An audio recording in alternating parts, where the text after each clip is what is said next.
Pentsa ezagun poligono erregular bat dela, beraz alde denak luzera berdina bali badute eta angelu guztiak ere bai, deituko gehieneoke hexagono erregularra 6 alde dituelako. Eta esaten badigute aldeak 10 zentimetro neurtzen dituela, alde bakoitzak esan nahi dut, zenbat da bere apotema?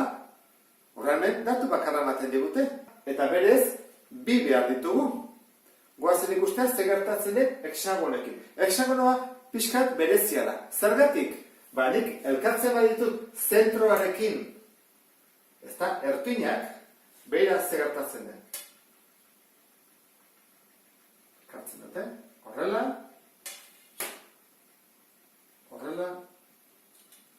eta horrela. Ondo egin ezkero, azkar. Ateratzen zaizkigu 6 triangelu aldekide. Orduan, horrek esan nahi du, eman bat digute aldea 10 zentimetrokoa dela, erradioa ere izango dela 10-ekoa. Hau, bakarrik gertatzen da hexagonoetan, Beste poligono erregularetan ez da gertatzen. Horrek esan nahi du, aldea berdin erradioa. Hexagonoetan, Orduan, triangelu, angelu zuzena lortu behar dugu, ze honek ez du angelu zuzenik. Eta esan digute apotema. Eta apotema zer da? Zentrotik Venus perpendikularki joana. Jarriko dut. Hoi da apotema. Atako dut triangelu, angelu zuzena. Adibidez horrela. Zenbat neurtzen du honek? Aldea baldin bada 10, erdia 5. Zenbat neurtzen du honek? 10. Eta apotema, A da. Kontuz, hau eta hau ez da berdina, Hau da hipotenusa. Orduan, 3 hautatik zein da hipotenusa? Luzeena, 10. Beraz, hemen jarri behar dut 10. 10 berdi. Orain, 2 katetoak, kateto bat berdi, gehi beste katetoak berdi. Orduan, orain bain dezake dela, kontuz, gogoratu, hau eta hau ez da berdinean. Hori da, hipotenusa eta hau da apotema. Hau da, berdin, A berdi, gehi 25, orain 25 kentzen pasa behar dut, ken 25, A berdi, eta hau 75 da, eta berdi hau, pasa behar dut, aldeantzizkoa egiten, erroketan. Eta ontarako bai erabildiko dudala, kalkulagailuan. 75, berdin, 8,76. 8,76 zentimetro. Eta, ikusi duzu bezala, nahiko azkar aurkitu dugu. Datu batekin bakarrik, Hoi, hexagonetan gertatzen da. Edo triangelu aldekitetan. Pentsa dezagun, errongo bat dugula, diagonal handiak 32 zentimetro neurtzen dituela, aldeak 20, eta galdetzen digutela diagonal txikia zenbatekoa den. Gogoratuko zera, errongoan alde guztiak berdinak dituela. 4 aldeak luzera berdinakoak direla. Orduan, 4 dira 20koak. Jarriko ditut hemen, 20, 20, 20, eta 20.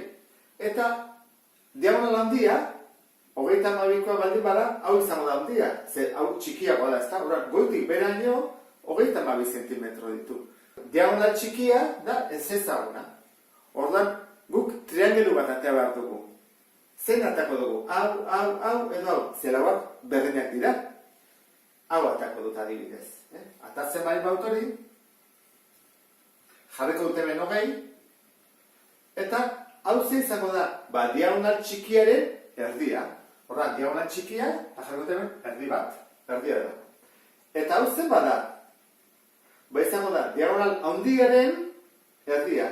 Handia zen bada, 32. Eta erdia, zati 2, 16. Orain, bai hasi naitekela egiten. Hirutan, zein da hipotenusa? Hoi da, lehenago jarri behar duguna.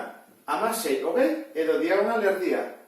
20 luzena, ez da, ikusten den bezala, hirutan luzena. Orduan, horrelekuan, jarriko dut 20. 20 berdi, berdin. Lehenago jarriko diagonal erdia, berdi, gehi, 16 berdi. hogei, bider hogei, lareun. Berdin, diagonal erdia, berdin, gehi. Amasei, bider amasei, berreunda, berrogeita amasei. Orain, pase barotau, kentzen. Lareun, ken, berreunda, berrogeita amasei, berdin, diagonal erdia, berbi. Zer bada lareun, ken, berreunda, berrogeita amasei? Hau, badakigu ez, eunda berrogeita lau dela. Diagonala berbi. Eta berbi hau, bestalda pasa barko dut, erroketa. Moduan ez? Diagonalaren erdia. Bueno, hau zen bada. Hoi badakigu ez da? 12 bider 12. Horra, diagonal erdia, 12 zentimetro da. Beraz, zen bada diagonal txikia, hau da, osoa, bider bi egin beharko dut. Horra, diagonala, 24 zentimetro da. Hau da, baitza. Azkeneko ariketa izango da denetan komplikatuena edo zailena. Zergatik? Triangelu angelu zuzen isostele bat dugulako eta datu bat bakarra eman digutelako. Zer esan nahi dut triangelu angelu zuzena? Hauetako batek dula 90 gradu. Oso ondo. Horran, edabideteke Pitagoras. Eta da isostelea, beraz, bi alde berdinak ditu. Bi hauek, bi katetoak. Zer eman digute orduan? Hipotenusa. Eta horran, hau da denetan zailena. Nola egiten da? Jarri bat diogoni, izki bat. Adibidez, isa. Nik uste dut, errexea dela isa erabiltzea, ohitutako delako, ezta? Eta horren hau zer da? Baita ere, isa. Biak dira isa.